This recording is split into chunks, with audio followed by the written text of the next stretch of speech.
This is Guardian Radio, your station for up-to-the-minute news, intelligent, interactive, and engaging conversation. 96.9 FM. The views and opinions of the hosts and guests are their own and do not necessarily reflect the position of the management and staff of Guardian Network.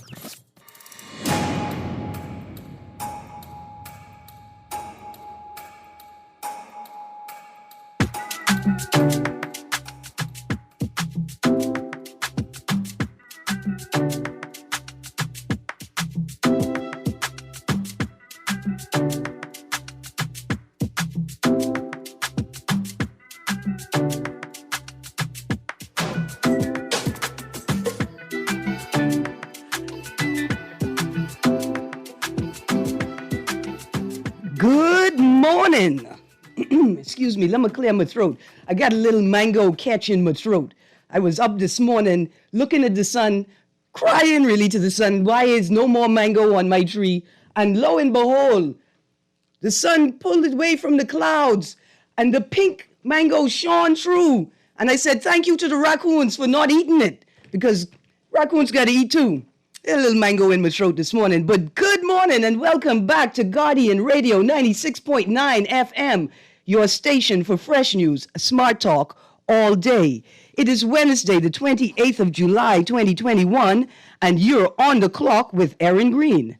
On the clock, we engage organizations, institutions, social and cultural leaders, and ordinary people to better understand the impact of public policy, private sector development, and emerging social and consumer trends. On the clock, we have conversations that help us understand and navigate a rapidly changing Bahamas. Today's show is brought to you by the Department of Inland Revenue, and we are talking what's in the news. It's open line. Call in what you want to talk about. I'm going to give you the numbers in a moment. I'm talking about the new COVID restrictions and protocols. I'm talking about the vaccine protocol and all of the issues that we need to consider before we just push forward with a vaccine policy. I want to say good morning to my first texter of the morning. First of all, let me say thank you. This texter sent me a whole show's worth of questions, and I can be honest with you, a lot of these questions are excellent questions. I'm going to read a couple of them off as we go through the show. So let me give you that call-in information right now. You can call us at 323-6232. That's 323-6232, or 325-4316, or 325-4259. You can text us on the Guardian Radio text line. That's 422-GR96. That's 422-4796. That's powered by BTC and standard text rates apply. You can listen on TV on Cable Bahamas Channel 969 or Flow Channel 612, or you can tune into my Facebook page, Erin Greene, to listen on Facebook. We're also streaming live audio and video on GuardianTalkRadio.com. And if you want, you can download the Guardian Radio app for your Apple or Android smart device and listen to our audio feed or watch us on our video feed right there on the Guardian Radio app. As we get into the show, I have a brief message from the Ministry of Finance. Do you want more information about the budget? Well, the Ministry of Finance has updated the budget website and continues its mandate to provide Bahamians with full transparency and understanding of the annual budget. The Bahamas Budget website has everything Bahamians need to know about key priorities, initiatives, and legislative changes that will impact their businesses, their families, and their futures. So go ahead and take a look. Visit bahamasbudget.gov.bs and find out what's in the budget for you. Well, good morning. There's so many things to talk about in the news. Yesterday, I touched on the Simone Biles saga at the Olympics and how the gymnast judging team had determined that they, in an attempt to protect the other gymnasts, would not score Biles's routine according to its level of difficulty. A texter and a couple of people in the audience messaged me and told me, listen, that's not really what happened. She was injured and she pulled out because she's injured.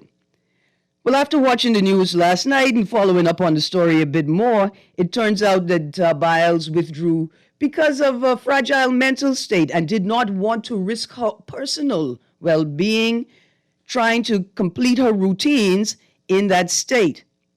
And I will say this, if I were the most decorated gymnast in the history of gymnastics, performing at the Olympics, in the midst of discourse about how maybe we can't score her the way that she should be scored so as to protect other gymnasts.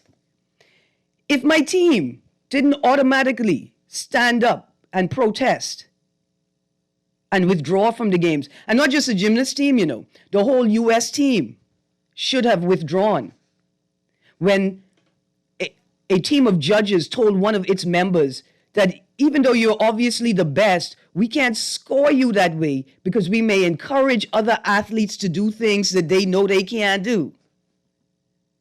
The whole US team should have withdrawn. And if I were Biles, I would have done the same thing.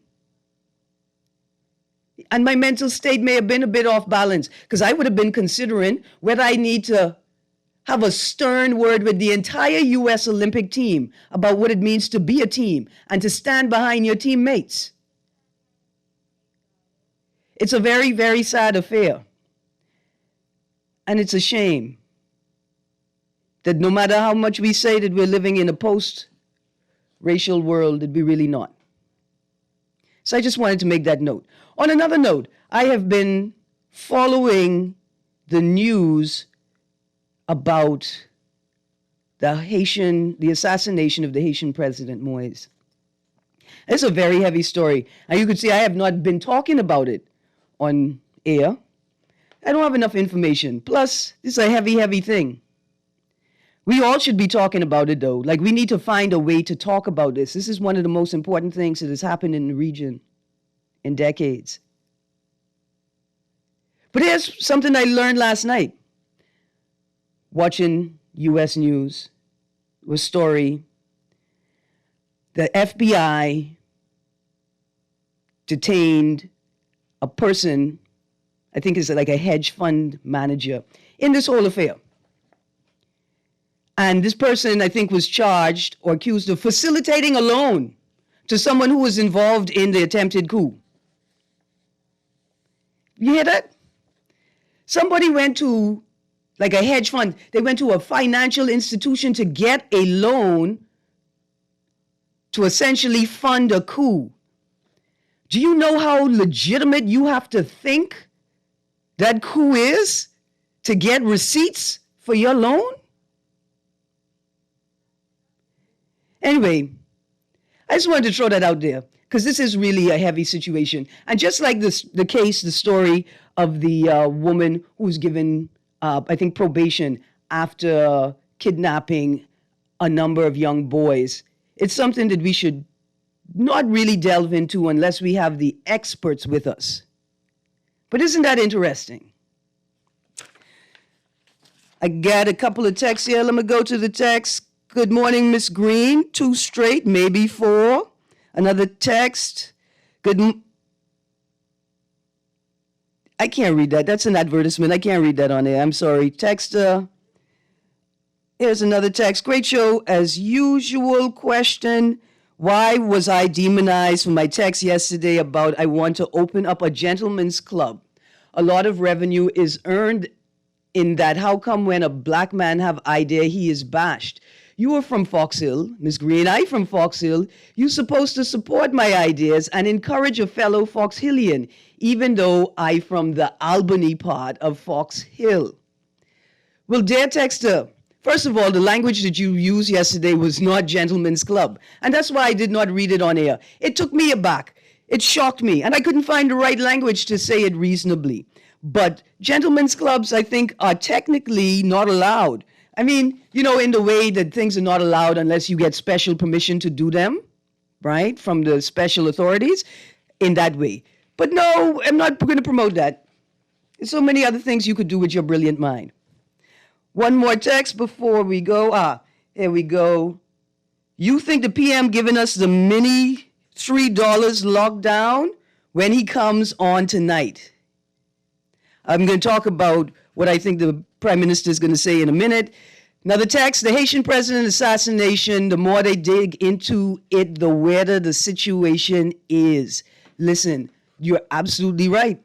The more that is revealed, the more amazing this story gets. And I'm not being trite or trivial with the experiences of the Haitian people. I just want, I say this in the context of the idea that imperialism has never died. And the same forces that set upon Haiti hundreds of years ago have gone nowhere. And so, indeed, it gets curiouser and curiouser. Another text, Erin, I think it's a lame excuse by Biles and other young athletes using this mental health excuse when they don't get what they want. Naomi, the tennis player, used the same lame excuse. I don't believe them. Well, I think I'm going to try and organize a conversation with sports professionals, because I know we have sports psychologists in country, right? We have these professionals. And let's have this conversation. But I think in particular in Biles' instance, the moment or the decision to pull out of the games, despite the issue with the judges' scoring policy, right? The routines that she pulls off require a degree of composure and emotional and psychological and mental balance for the performer, for the athlete's own safety. So I can appreciate why she pulled out. She looked visibly unstable and shaken, right? On camera. So I could appreciate that. But see me, I petty, I Bahamian, and I petty. I had to pull out. The judge is messing with me, and it's obvious that it doesn't make any sense. You're going to penalize me for being obviously better than my competition? Doesn't make any sense? Yeah, I had to pull out. And my team who refused to support me, all us is coming home on Bahamas Air. All. Be fair, or don't play at all. Got another text here, Miss Greene. It's rough and hard out here economically. Where will we go? Well, I can tell you what to do. Start planting food. You don't need to own your own property to plant food. You could live in a rental unit and plant food. You don't need to plant a farm. You just need to start planting and producing small quantities of food that you can use to supplement what you purchase or to trade or barter with your family members and community members. I know you think I'm joking. I'm not joking. The beginning of the solution is to start planting food. I see we got a caller on the line, Arlington. Let's go to that caller. Good morning, caller. How are you? Hey, good morning.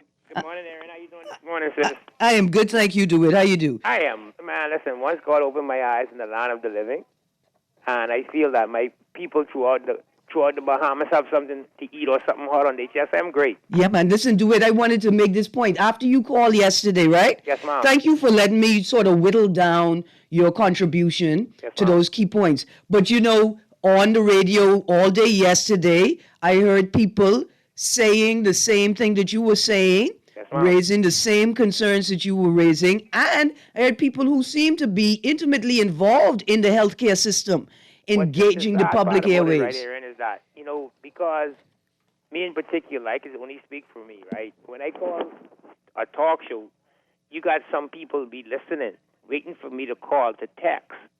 But, I am a Bahamian, Erin, my mama and my dad. Mm-hmm. And I contribute back to this country in some way, in some form, in some fashion. Mm-hmm. So I have a right to call and speak. When I have me personally, Erin, when I have to text you to say what I have to say, then I feel like I don't have a voice. Yeah. All right. There are so many people in this country that wants to call your talk show, but they're scared to call your talk show because they believe that they'll be victimized when people hear their voices, especially if they're working for these government departments. Mm-hmm. So a lot of people have talked to me, Erin, and that's one of the reasons why I take my time to take the blows, whether it's good blows or bad blows from anyone, Texas or callers. Yeah. I see the sufferation of people, Ms. Greene, and every day you have people call your talk show and they're telling you what's going on. And then you have this person named Peter. His name is Peter Knows, like to say F&M.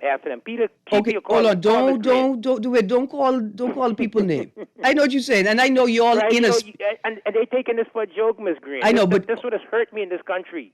Hold on, no, do it. I know y'all are in. A lot of people are in a political space together, but people outside of that space don't understand the familiarity with which you guys engage each other. That's what I be trying to tell people, Ms. Greene. Yeah. The simple fact is you have some people they support their political party, but before it comes to politics is the needs of people first. I keep trying to tell people that. Right. All right. If at the end of the day, if push come to shove and they ask me, a dumb question, someone asks me, what do I choose? Would I choose to be a Bahamian or a PLP? I say that's the most dumbest question you could ask a person. I ain't triple over politics. Yes, I love my party. Yes, I love my people in my party. But Ms. Greene, I'm not putting the people's needs in the front of politics. I can leave this with you before I go. Yeah. Leslie Miller, and I'm sure you know him. Miller's like a dad to me. Everyone knows that. And Miller tell me something, DeWitt, as long as you speaking out for your government, speak on behalf of the poor people or the less fortunate who have less than you. At any time when people in your government have a problem with you speaking out for the poor people, then you speak against them. Yeah. I hear. Yeah. Have a good day, Erin. Yeah, man, do it. Keep your head up, sister. Absolutely. Absolutely. But to that point you make, do it, right? Yes, ma'am. People are always deeply into politics. But you know why? Because politics is the framework they use to navigate the world around them. That's right. See, it's like the same thing with the Bible. A lot of millennials, a lot of young people, a lot of, I'm going to say new age thinkers, but a lot of people in the intellectual class will say, oh, these Bahamians always rely on the Bible. They fundamentalists. And I'll say it sometimes too, right? That a Bahamian will quote scripture as an analogy, right? Or as a reference to the thought that they're having. And it's because the Bible is the tool or the framework, right? Like that's the tool that people use to understand the world around them. But the Bible. That's not a bad thing. I'm making sometimes people use the Bible to satisfy their points. You got to understand that too. Right, but that's a common thing that we all do, right? Like we find something that we think supports our position, or whatever. Right? And we say, oh, that proves it. Look, that proves it. But that's not the point I'm making. The point I'm making is that what the politicians in the political class have done, right, is they have overwhelmed us with politics to the point that they've convinced us that this is how you have to think about the world. So when I'm here, right, so I'm here thinking about an issue, right. And the politicians will say, well, if we do this, the opposition is going to say A, B, and C. And hold on, I just want to say one thing to you. One second before I go. Yesterday, I used the word blame, right? And let me show you something, Ms. Greene. That's why I try to choose who to call and wait until the conversation comes up. When I use the word blame, I never use the word blame to say, well, blame Mr. Minnis because of the parties, blame Mr. Minnis because they ain't wear no mask. I use the word blame to describe that since he became the competent authority, right, and he didn't take any advice from whether it's the opposition or whether it's from the DNA or whether it's from the private doctors, so you got to blame him. But everybody, oh boy, Ms. Greene, have a good one, darling. Yeah, man, do it. You get it out. Thank you. Yes, ma'am. Gone. Yes, ma'am. Yeah, man. What you do is you get it out in small bites. It could be overwhelming, right? It could be overwhelming. But the point I was making is that when people can only talk about politics, understand that they live in a space that is overwhelmed by politics. And the politicians, instead of using academic data, instead of using the social scientists, right? Instead of using the cultural stakeholders, and culture, they can only talk in politics. And so the politicians only give us information in a political context. And that's the framework that people see the world in. So I get frustrated with it, but it's important to understand it. Here's an example of where it becomes problematic. In the pandemic and the state of emergency, there were contributions, suggestions, complaints, critiques, information, models being shared from all sectors of society, from people on the ground in the Bahamas and Bahamians living abroad. But every time the government, the competent authority, engaged the voices coming to them, they always spoke about, oh, this is just politics, and people are playing politics. These aren't genuine suggestions. These aren't real contributions. This is just the PLP playing politics, people in opposition playing politics. When in truth, you had academics, you had social scientists, you had advocates, you had business people with no particular political affiliation attached, wanting to contribute to the discussion. But the government framed it as a political discourse, that any critique about what we're doing is viewed as political opposition. And I hope that example clears it up. I got another text here. I don't know, Miss Greene. If I train hard for 4 years in a sport like swimming, I wouldn't quit just because Biles did. This might be my only chance to compete at the Olympics. Well, see, the Olympics is more than just how strong am I individually, right? Like physically strong. The Olympics is also supposed to be a space where we display and manifest other important principles like integrity, like loyalty, right? Like humanity. It ain't just about who is the fastest and who could make the most money. But if I on a team with you and I'm the best, and it's obvious that I'm the best, and the judges say, well, we can't give her a score that indicates that she's the best because other people may try do what she's doing and hurt themselves, and y'all don't get up and protest? Nah, it just seems icky. Got another caller on the line. Caller, you're on the clock. Good morning, Erin. How are you doing? I'm good, thank you. How are you? Awesome. It's been a while since I called your show, but I listen to you very often every morning. Thank you. I want to say congratulations to the essence that you bring to your topic for we as Bahamians to understand and have a candid conversation between each other. I'd just like to piggyback a little bit on what David has said. Yes. And I must give it to my brother. He is one of those that's very passionate about the topics that he likes to talk to, especially concerning the poor among us. Mm-hmm. He is absolutely correct and spot on. You know, these political parties, I look at the political parties as only a vehicle to get messages out. Nothing more, nothing less.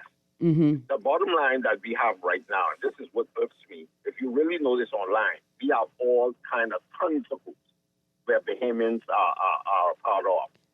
And yet, out of all of those groups, we cannot find a group, a singular group that has Bahamians from any political divide to come into that group and actually talk about national issues and the solutions, how to bring about actually sitting around a table and having a candid discussion between all of us as Bahamians, not as a DNA supporter, a PLP supporter, or F&M, but coming on the radio to talk about the solutions of this country, the issues, and finding solutions, whereas we as a group or a body of people can present a white paper or present papers to our government or even come on the airwaves and actually talk about them.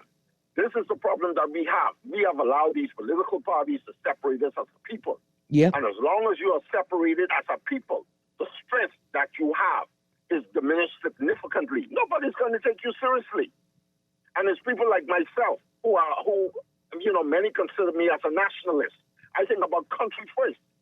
I don't think about political party that I'm a part of, but country. Because once we heal the country, then the Bahamian people will then the process of healing will begin. But as long as we allow ourselves to be separated by PLP, F&M, DNA independent, coalition of independence, and all this nonsense, we as a people, we are not moving forward in progression, and we are not moving forward upward, onward, and we're not doing it together. And until we as a people understand that and believe that, take that to heart, that we are doing ourselves an injustice by letting these political parties separate us, Erin. Yep. We are not going anywhere. So I just wanted to share that with the public. Let's get past these party colors. Let's get past these party affiliations and focus on ourselves as a people, as Bahamians. Thank you for taking my call, Erin. Absolutely. Thank you very much for sharing that. I think you're absolutely right. You know, I'll go even a little further. I was disappointed when somebody either texted or called earlier this week or last week to say, why would I expect the PLP in opposition to be able to implement a temporary employment program, right? And I was so upset because, first of all, you are the mighty PLP. And if you can't do that, I mean, I could be honest with you, I saw some of your campaigners advertising PLP yellow tennis shoes, right?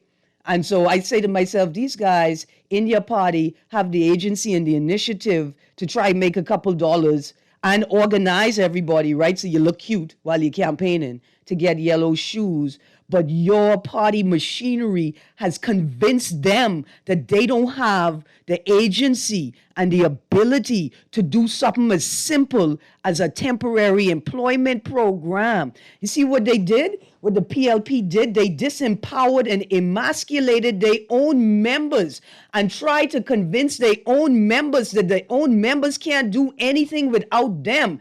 And then on top of it, and none of us could do anything unless y'all put us in power.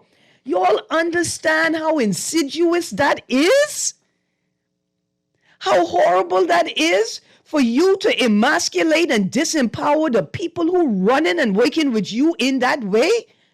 How could the mighty PLP tell me or anybody in this country that we should not expect them to be able to do something as simple as that if they're not in power?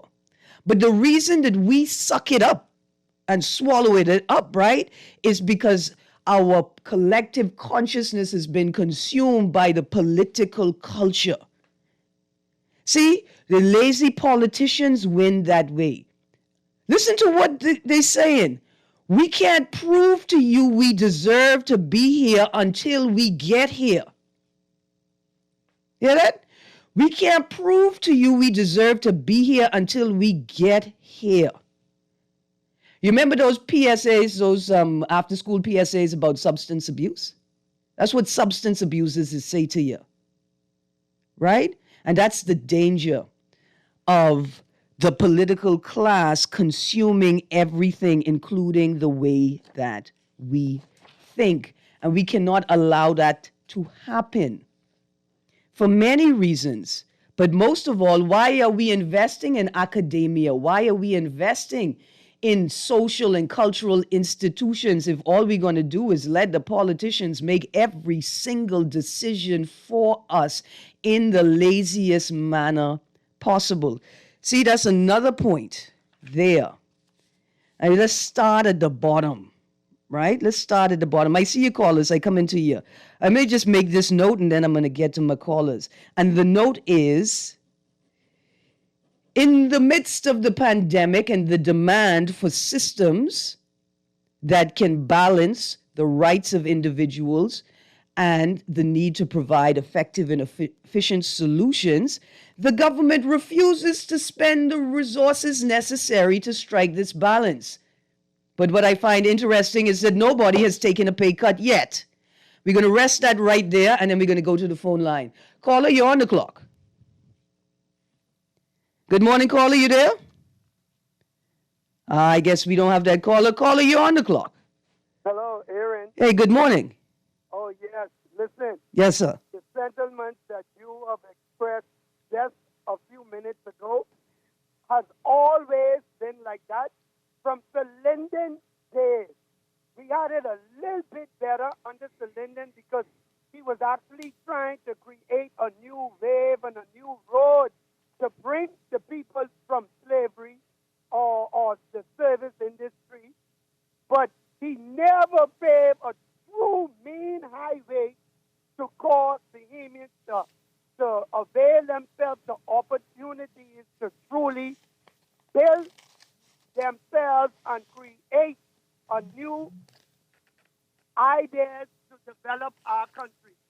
All right? Yeah. And these guys today, under the leadership of Brave Davis is a joke. He is full of all that you could ever think of that the past, what was handed down to us, that's all Brave is. Now, with the leadership of a Chester Cooper, there's a possibility for innovation and vision. But with Brave Davis, where could Brave Davis take us? And he couldn't even give water to Cat Island when he was the Minister of Works or the Deputy Prime Minister of our country. He had to let Hubert Minnis come and give Cat Island water. Man, he's a joke. Boy, All of that's them is a joke. that's a heavy indictment, one that needs to be considered. Thank you very much, caller. Okay, I gotta go to a break. It's been a long time. Now, texters and callers are coming back to you after this break. So please stay tuned to 96.9 FM, Guardian Radio.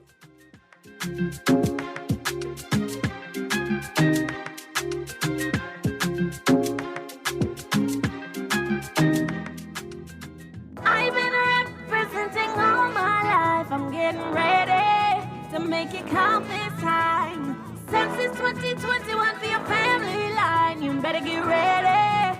It's about that time. So tell mama to be ready. Tell it to the whole family. Go round the top 4-2. The count depends on you. So tell Ted to go tell below. Mark it down on your calendar. Since it's 2021, this one's for everyone. Hello, I am Brenda Smith, Senior Manager of Training and Development and Coordinator of the Vaccination Program held at the Sandilands Rehabilitation Center. For many persons, contemplating taking the vaccine can be daunting. But by getting the facts, you are placed in a better position to make an informed decision. I am happy to say that I am fully vaccinated. It was a decision I made after weighing the benefits of taking the vaccine versus the risk of not taking it. By getting vaccinated for COVID-19, I am not only protecting those I encounter, but also protecting myself from becoming very ill if exposed. I can't tell you how important that is for persons like me who have chronic health conditions like diabetes and hypertension. The trainer in me encourages you to learn the facts about the COVID-19 vaccine and compare the advantages and disadvantages. Remember, the greater numbers vaccinated, the greater opportunity for us to return to life as usual. This message has been brought to you by the Public Hospitals Authority and the Sandilands Rehabilitation Center. This is Guardian Radio 96.9 FM. Fresh news, smart talk, all day.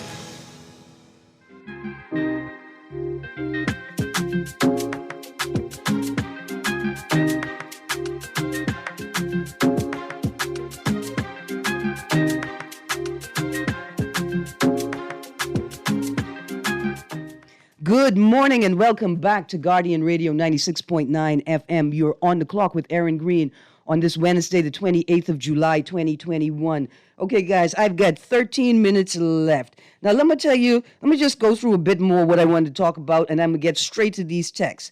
Did you all notice the transformation of Prince George Wharf?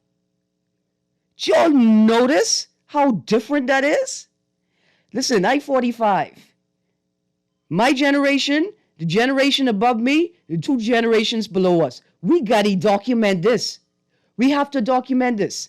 The whole of Nassau town is changing, and guess what? You know what the worst part is? I have the feeling that very few of us Bahamians were integrally involved, intimately involved, inherently, because inherently means you're naturally a part of it, right? In the design decisions for the reshaping of Nassau town. And at the very least, go document it, right? Anyway, this is a whole big discussion we have to have, but not today. Voters' cards.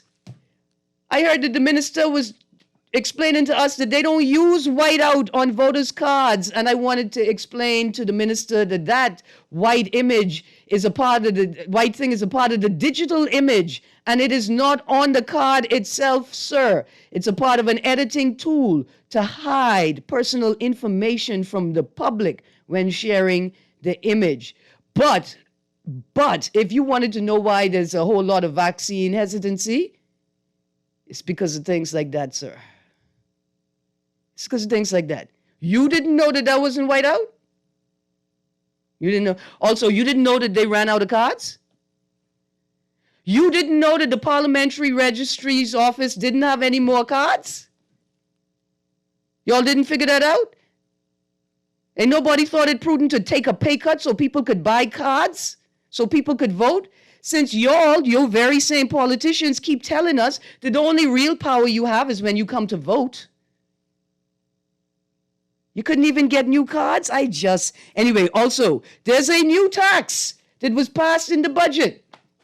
I don't know when, I don't know how. We was too busy laughing at Moultrie and Miriam Emanuel.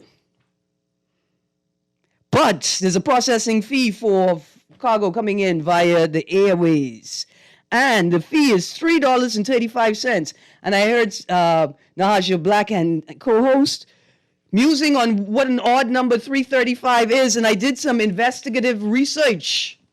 And did you know that if you add the VAT to 335, it comes to 3752. And if you round down, it comes to 375. And so I want to ask Customs and the government one thing. Y'all ain't going to charge VAT on this fee.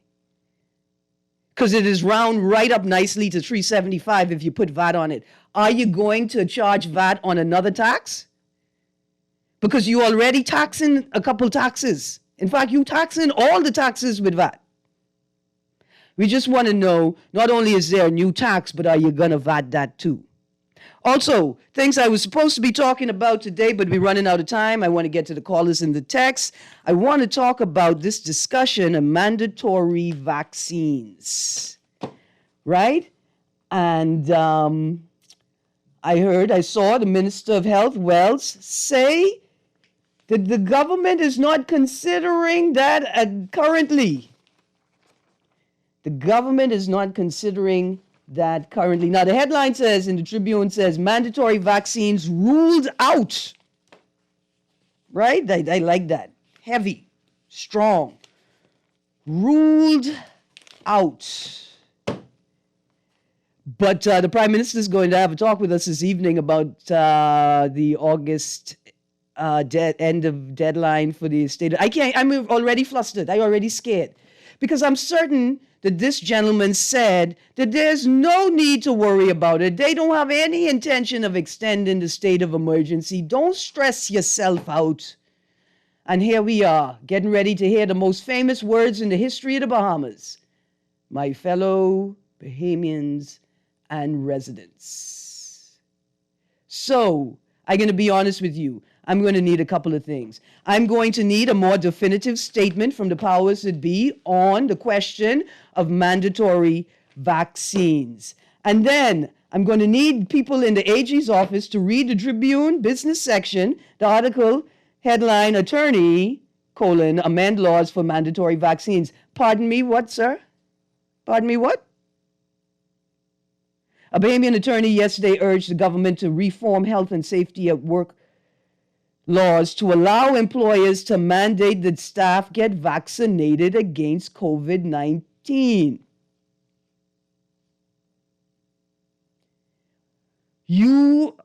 What?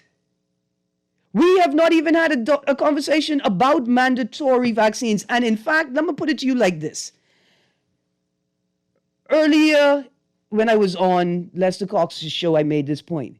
If you are a potential candidate, potential politician, you want to be a politician, and you don't use the words archipelagic exterior in your discourse, in your discussion about policy, we ain't voting for you.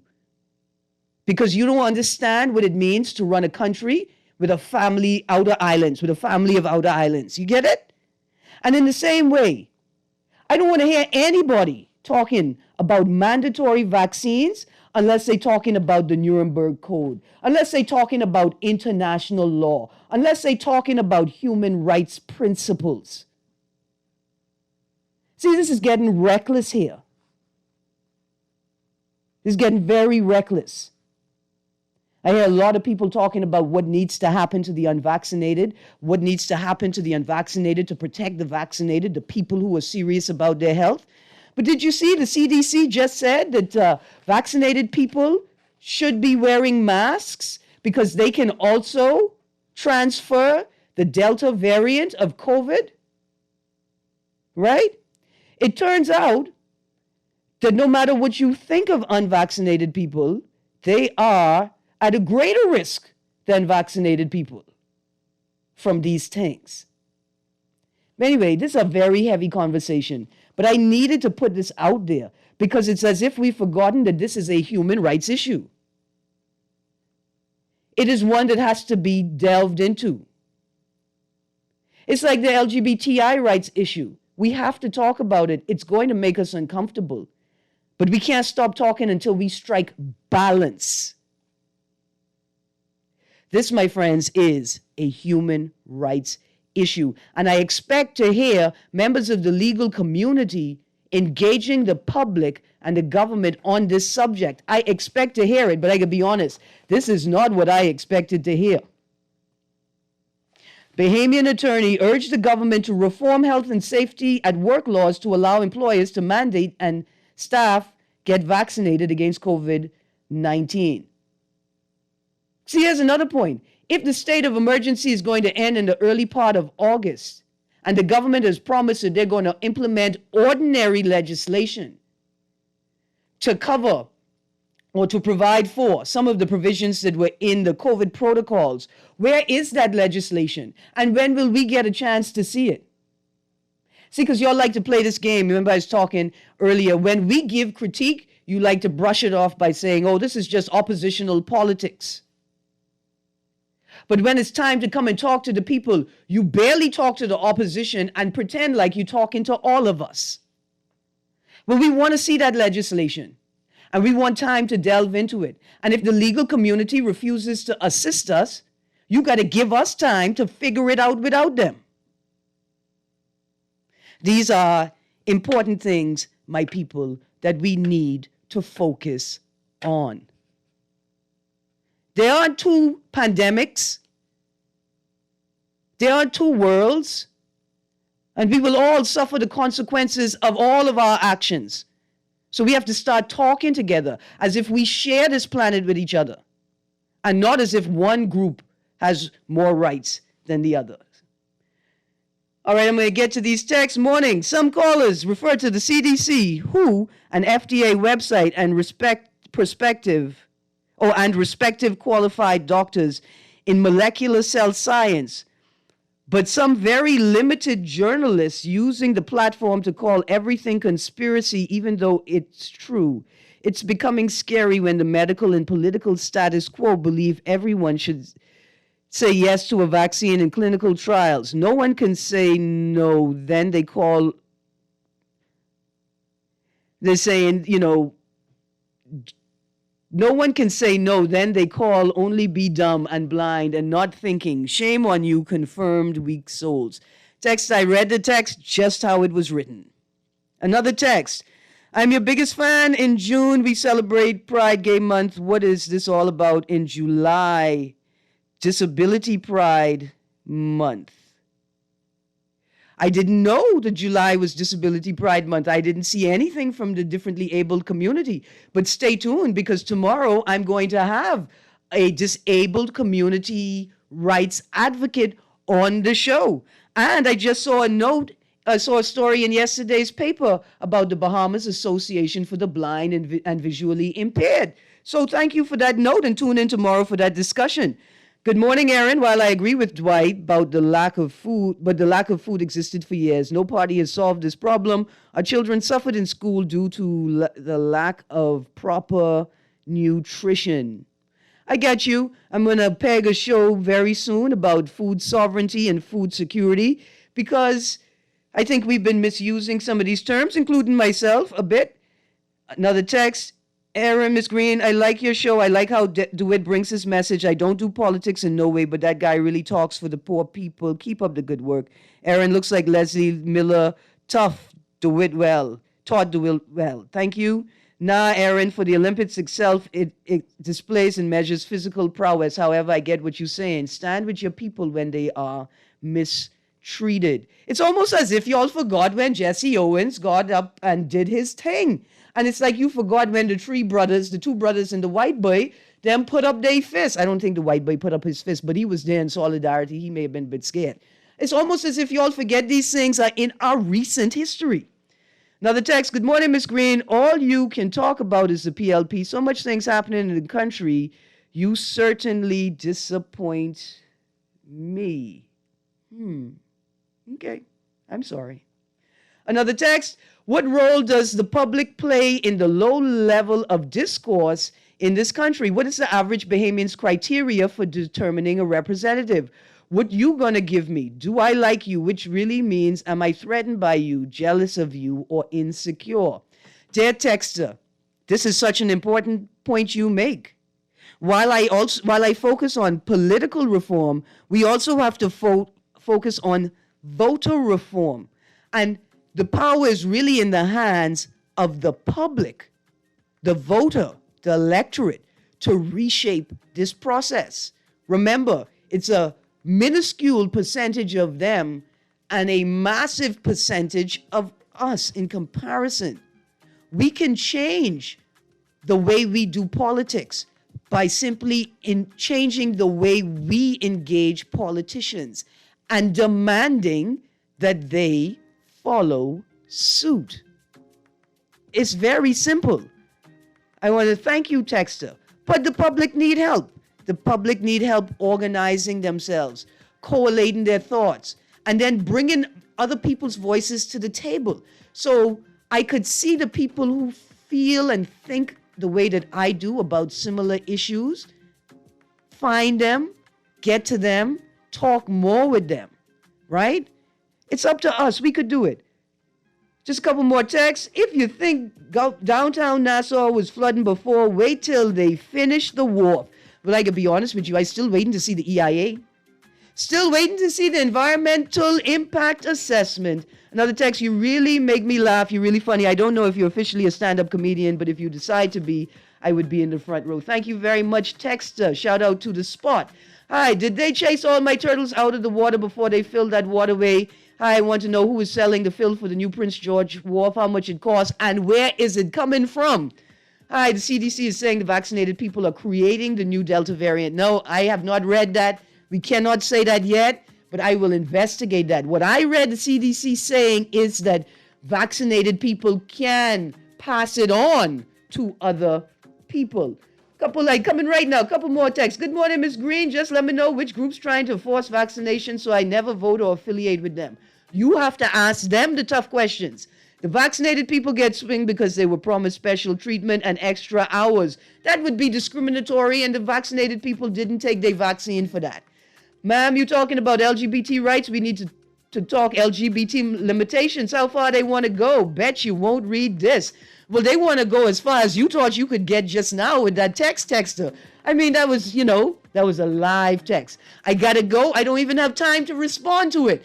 But here's what I'm going to say. You's a Bahamian and I's a Bahamian. And wherever you could go, I could go. And wherever I could go, I can make sure you could go too, but only if you want.